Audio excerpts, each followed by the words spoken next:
У нас сегодня в гостях рэпер, исполнитель своих песен, писатель, участник группы «Триада» Владимир Афанасьев, он же Негатив. Здравствуй, Владимир. Здравствуй, Юрий. Начнем с первого вопроса. Говорят, в жизни надо попробовать все. Есть ли то, чего бы ты не стал пробовать никогда? Конечно, целый ряд вещей. Можешь их перечислить? Да, ну их очень много на самом деле.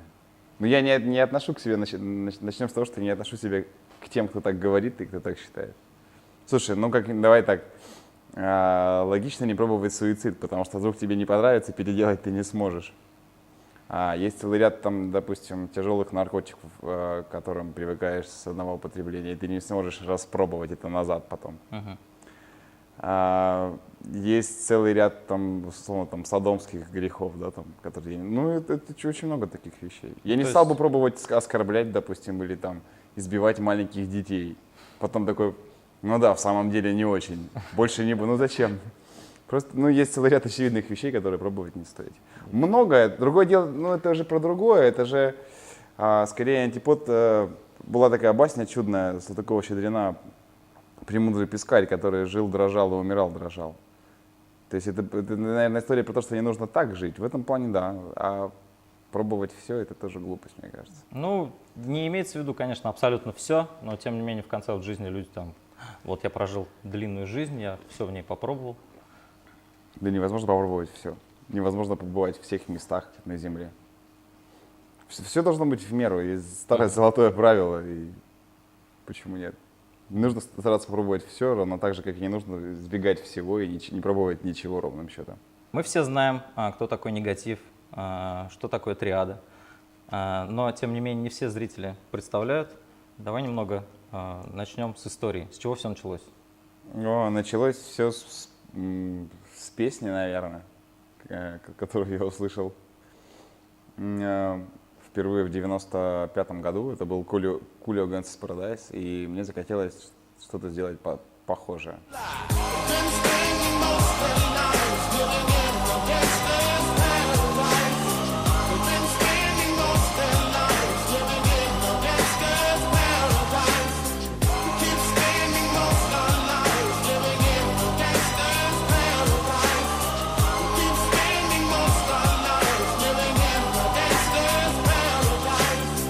Situation they got me facing.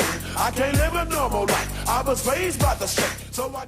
Потом был целый ряд проектов, в которых я читал там на английском, ну как читал, пытался, на русском, Triple V, BDX. И потом уже в 99-м году появилась группа «Триада». Состав неоднократно менялся, суммарно там перебывало 12 человек.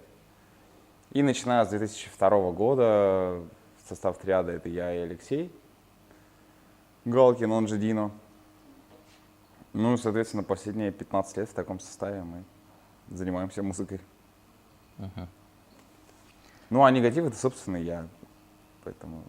Ну, собственно... Да я не к тому, что это не нуждается в представлении, но это половина там... Но мы тебя обязательно представим в начале программы. Да, это половина Триады, ну, в некотором роде. Ну, а в последнее время...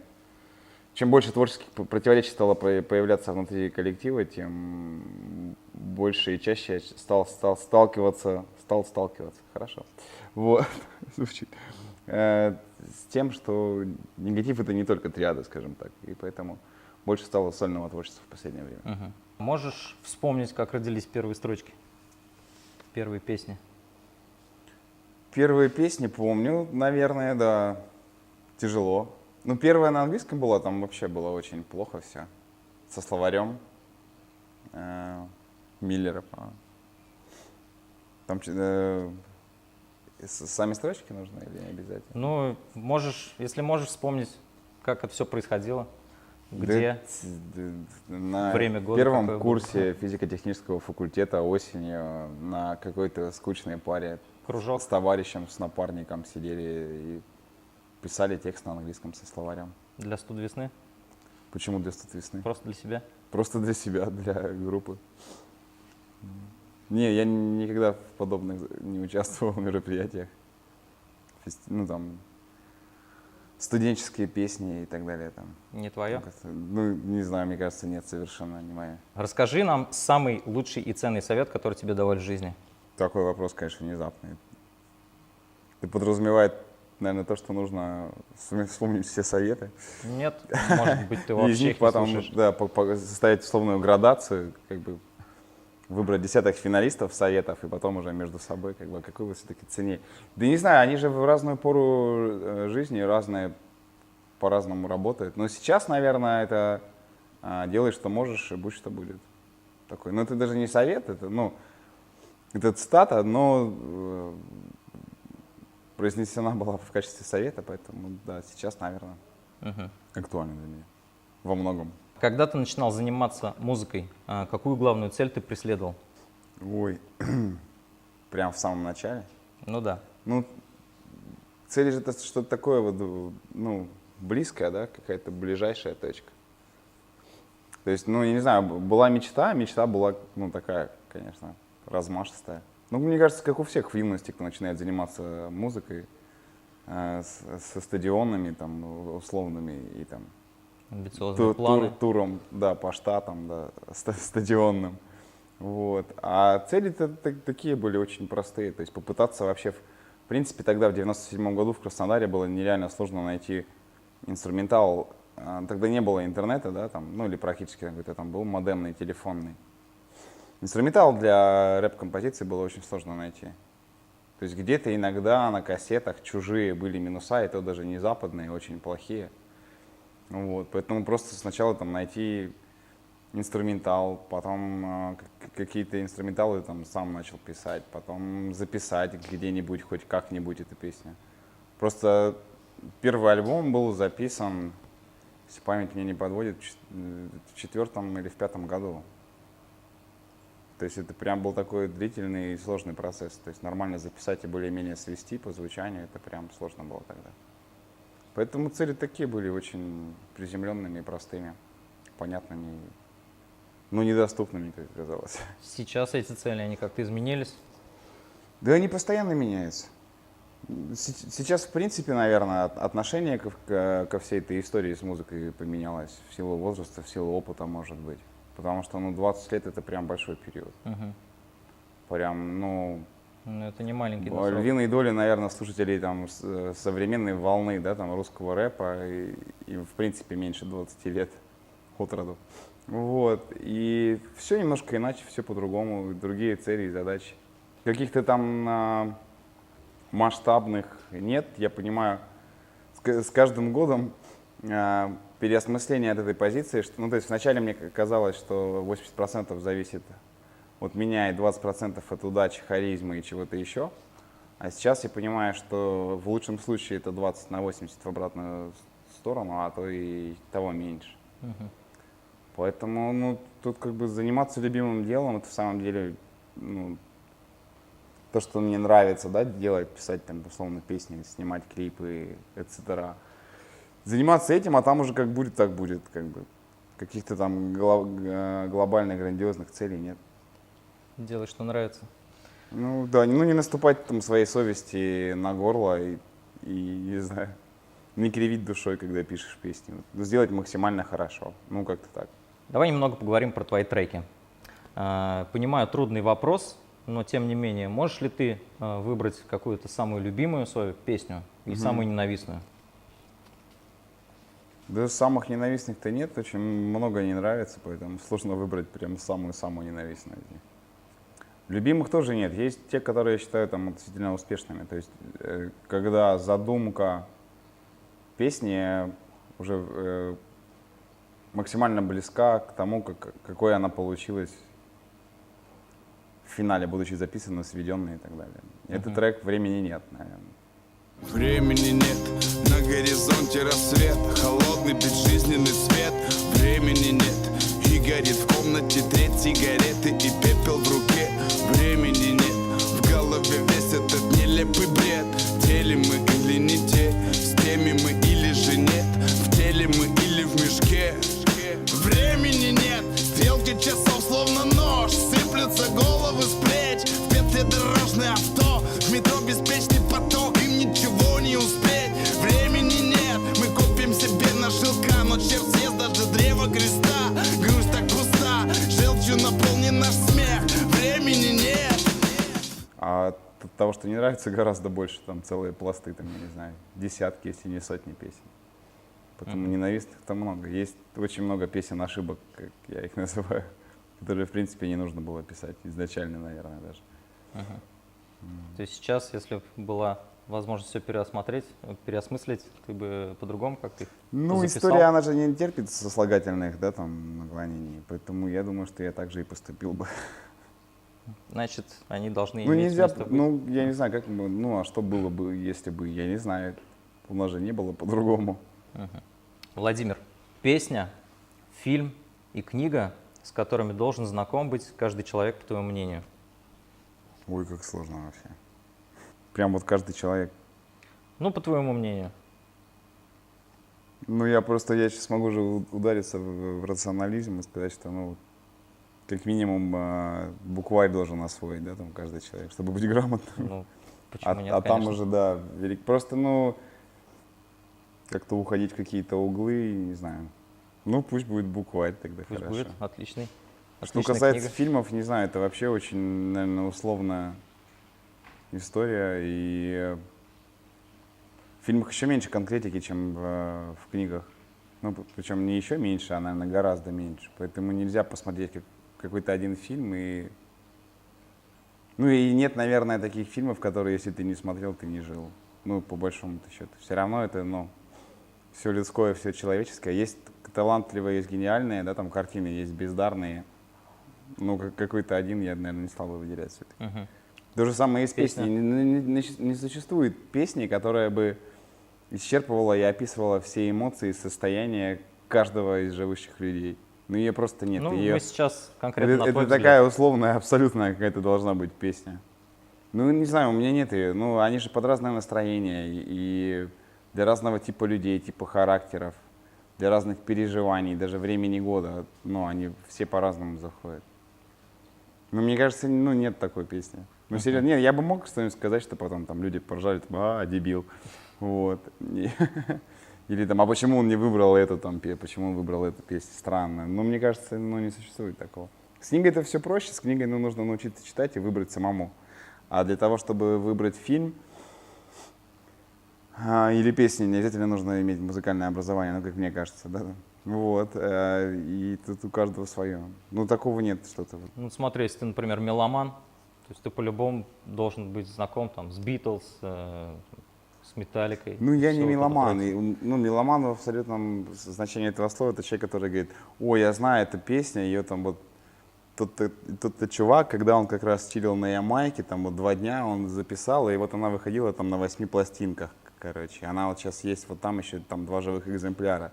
Это меломан, и я как бы точно, Это ну, прям вообще. у меня не про это история. У меня очень спонтанно все, волнами, не всегда, наверное, даже с массовой культурой, чаще вразрез, но что-то вот такое по течению. И я, ну, то есть я однолюб в плане музыки, да, то есть, ну, наверное, получается так по факту, поскольку просто очень верен и предан давно этому делу, но какой-то привязки даже к жанру у меня нет. Ну, то есть сказать, что вот только хип-хоп, ну, нет. И с одной стороны. С другой стороны, я не лезу прям глубоко и не копаю какие-нибудь там неоновые урбан точ, там соул, там трипы там от хаус-диджеев, потому что это вау. То есть такого у меня тоже нет. Вот. Да, я не слушаю прям, да, там глубокую, упоротую, там глупую попсу, с одной стороны. С другой стороны, это там самые разные песни. Ну вот что у тебя, например, в плейлисте? Ты можешь Из назвать несколько последнего? исполнителей, да. Лаура Мвулья, Калео и Жак Бель. Это французский вообще шансонье. Чтобы 60-х. публика немного Ну, представляла. шансонье, твои в смысле, да, не Михаил предпочтения. Круг, не Наговицын, а именно шансон классический французский. Вот. Ну, мне кажется, хватит пока. Ну, я в принципе, ну, у меня, в принципе, музыкальная активность, она гораздо ниже среднего, скажем так. То есть для меня вполне нормально там 3 недели ничего не слушать в машине и дома, и меня это не парит. Прям Нет в такого, тишине что едешь? вышел, там, воткнул. Мне хватает музыки собственных мыслей, как бы это ни звучало там по-позерски и пафосно. Ну, в смысле, серьезно, я езжу там в машине в тишине. либо занимаюсь делами, либо там думаю о чем-то.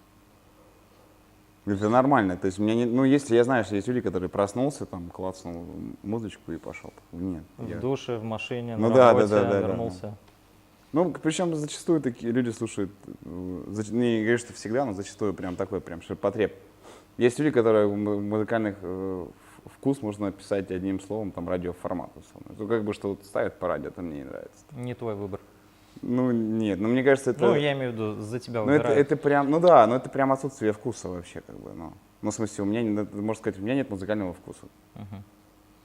Сегодня я готов слушать то, что найду там Потому на что, ну, радиоволне. ну, то есть я могу описать, мне нравится там Лаура Мвули, потому что у нее там, ну, есть что-то, с одной стороны, условно, там, хрипотца ЗАЗ, и есть что-то от Нины Симон, да, там, в голосе, и при этом это такой брит-поп с подложкой из хип-хопа по битам, да, там, зачастую. Вот. И при этом, ну, прям такие явные английские корни в произношении, что дают там, условно, да, там какие-то там дополнительные бонусы к общей атмосфере песни. И поэтому мне это нравится. Ну, это я уже потом. Ну, как бы я слушаю, там, меня очаровало, а слушать все подряд по радио, ну, это, ну, я не знаю, это, ну... Это то же самое, что прийти в столовую и вот можно мне всего там по 20 грамм, ну, условно, и вот так перемешать. И в одну тарелку. Ну, да.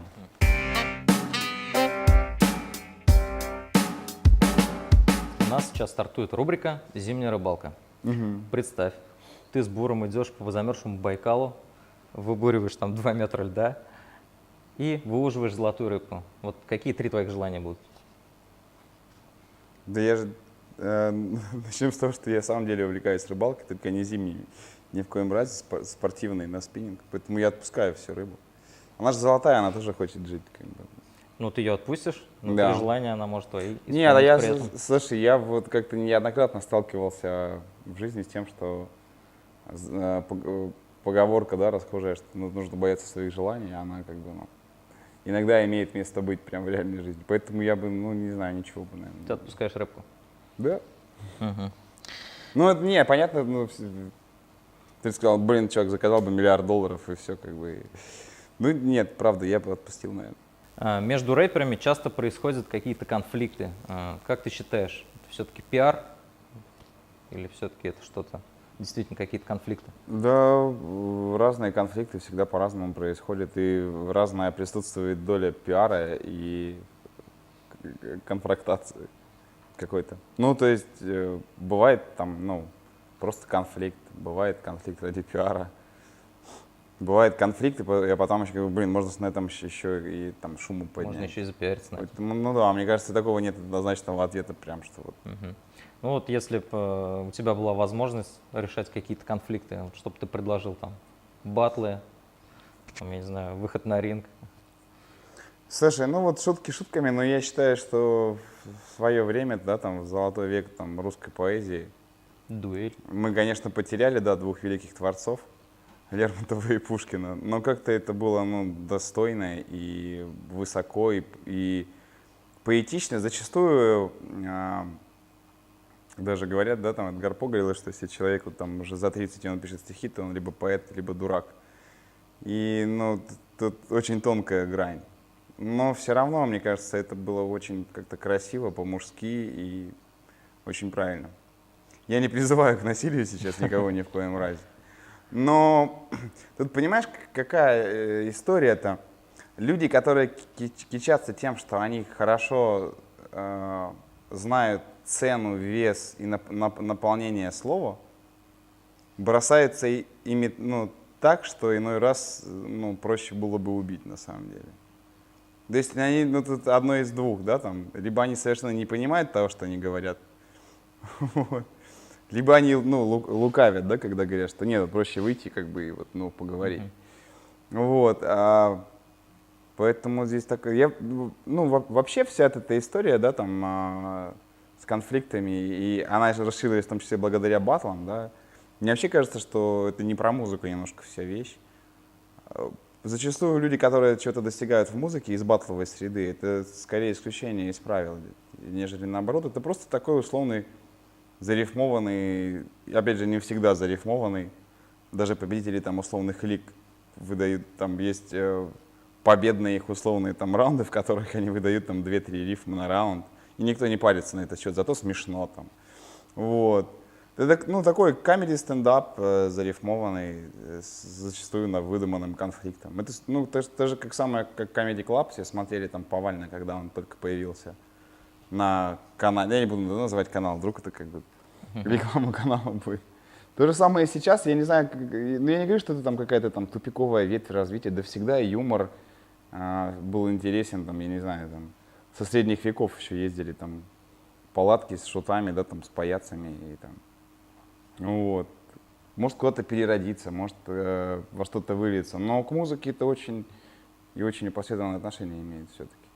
И когда говорят, как это повлияет на развитие хип-хоп-культуры, да никак. Она, ну, в самом деле практически мертва и очень сильно разрозненная, как любая страна, да, когда она разделяется на массу территорий автономных, которые еще при этом конфликтуют и враждуют друг с другом, как бы, ну, это не говорит, что, ну, она вот-вот и станет сейчас вот великой, как бы, и стрельнет.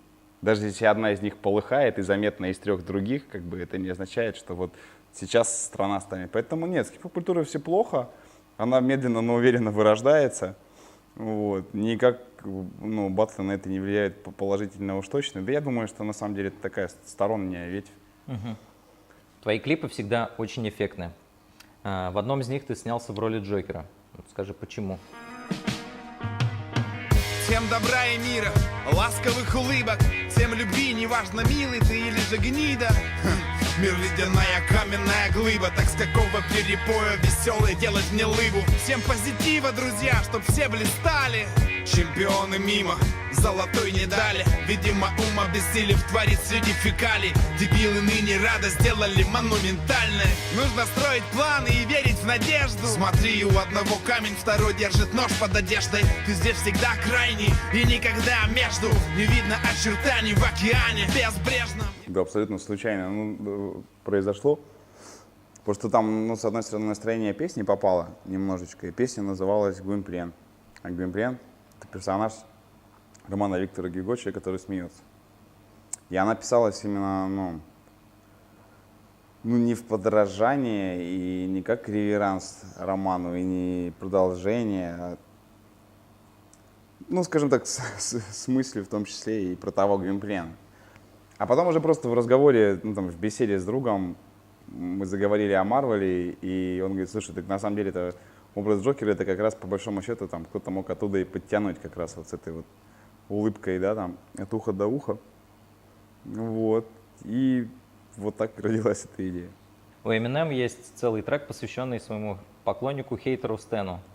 Есть ли у тебя какие-то интересные истории, связанные с твоими поклонниками?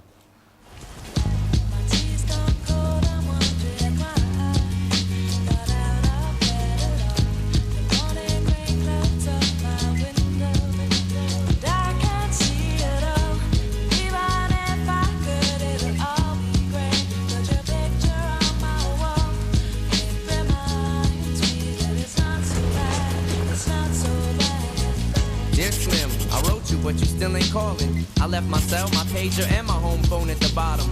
I sent 2 letters back in autumn, you must not have got them. There probably was a problem at the post office or something. Sometimes I scribble addresses too sloppy when I jot them. But anyways, what's been up, man? How's your daughter? Ну, их множество, они каждый день происходят. Ну, это каждый день через день. Но каких-то условных там стенов нет, я думаю.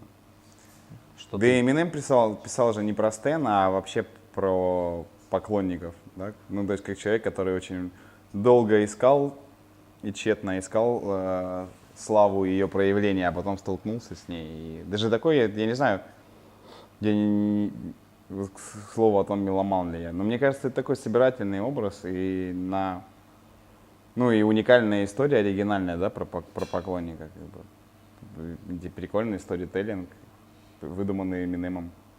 И никто это, ну, по крайней мере, в рэпе, мне кажется, точно не поднимал проблематику пропасти между поклонником и, ну, пропасти с одной стороны и минимального расстояния между поклонником и кумиром, поэтому... А так-то, ну, регулярно, да, происходит всякие... Ну, с последнего что можешь вспомнить?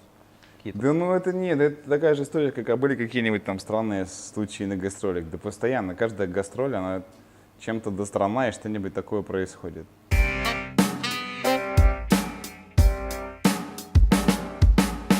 Владимир, у нас рубрика «Блиц». Я буду задавать вопросы, ты можешь на них коротко Не отвечать. Ну, я В присутствии адвоката. Шутка самосмейка, да, хорошо. Веришь ли ты в конец света? Ну, глобально да, популярный и нет. Ну, в смысле, тот, который там происходит, там, ну, все говорят, вот послезавтра, вот такого-то числа. Вот, это нет, а то, что он вообще, в принципе, случится, ну, да. Поскольку мир так устроен, всякого есть начало и есть конец. Поэтому конец света случится тоже. Может, как бы через 3 миллиарда лет, никто же не знает. Но обязательно произойдет. Как можно отличить хорошего человека от плохого? По человеческим качествам. Ну, в человеке важна человечность. Если человек человечный, значит, он хороший человек. Значит, он человек.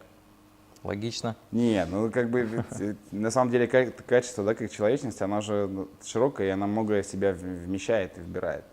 То есть он может быть глупым, но при этом ну, там, да, человечным. А человечность — это и доброта, и умение сочувствовать, что-то еще, там, сопереживать, желание прийти на помощь. Есть масса у меня, допустим, знакомых людей, которые там, например, бедны или там глупы, и они там, ну, лучше гораздо тех, кто умен, либо там богат. Ну, как пример. Поэтому человечность, да, есть.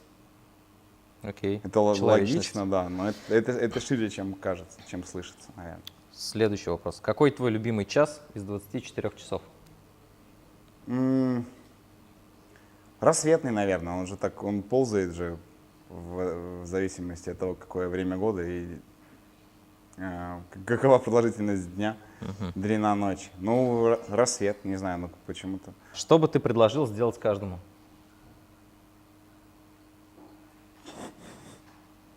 Хороший вопрос. Дышать. Или Ну что я не могу дышать? предложить сделать? Нет, дышать. Ну зачем? На плохое толкать. Нет, дышите. Следовать своей цели. Дышите, да. Да не, ну это глобально, там, следовать своим целям. А если, ну, это же как каждому, а если есть какой-нибудь маньяк, и он думает, блин, вот уже я 30 лет думаю, как вот убивать, не убивать. И тут раз он смотрит этот фильм, блин, точно, ну, пойду все-таки последую своей цели, да. Все, буду убивать. Решено, Вован. Поэтому, не знаю, дышать. Чувствовать, думать. Если бы ты мог приобрести способность супергероя, что бы ты выбрал и как использовал? Слушай, мне в детстве хотелось быть невидимым, потом что-то еще хотелось там, но это все было в детстве далеко. А сейчас это как золотой рыбкой, ничего бы не выбирал, потому что жизнь говорит о том, что во всем есть плата за проезд. Если бы я что-то выбрал и была бы сверхспособность, за нее была бы сверхплата, как следствие. Но даже на самом деле и многие фильмы об этом, если ты смотришь Хэнкока, да, там, у него есть способность к тому и к тому, и авторы, не будучи прям, ну, дураками и будучи, видимо, людьми вполне себе одаренными, они такие, оп, и сразу как бы, ну, есть противовес. То есть он там бухает, что-то еще, там с бабами не ладится, несчастлив, одинок там. Поэтому, ну, а если вот опять говорит, слушай, а вот возможность летать, допустим, да, и быть неуязвимым, ты бы разменял на одиночество, там, на то и на то, и на алкоголизм. Ну, я бы, наверное, чесал репу, поэтому я ничего не выбирал бы. Какие советы ты можешь дать новичкам в мире рэпа? Завязывать. Ну, это прям очень неблагодарная стезя, очень много зависит в самом деле от удачи. Тем более сейчас публика другая, молодая, она прям выбирает новых героев чуть ли не каждый день там, и меняет их как перчатки. То есть ты сегодня взлетел, ты сегодня поехал там, полгода ты собираешь площадки, там, пусть там умеренные, там, ну, 500 тысяч человек, а через полгода ты просто приезжаешь, и там 20 билетов по предпродаже, и тебе говорят, извини, чувак, и все закончилось. И ты только стал рок-звездой, как все прекратилось. Поэтому есть масса других способов завоевать сердца девушек, заработать деньги, там, что-то еще, там, чтобы тебя любили мама и папа, уважали. И сверстники на районе, на самом деле лучше удариться в них. Я раньше шутил, а теперь понимаю, что это не шутка. Я пишу песни, потому что зачастую не могу их не писать. Если бы я мог не писать песни, я бы, наверное, и не писал. Потому что это на самом деле тяжелый, неблагодарный труд.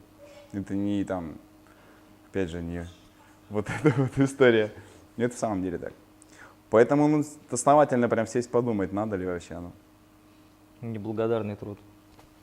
Неблагодарный, да.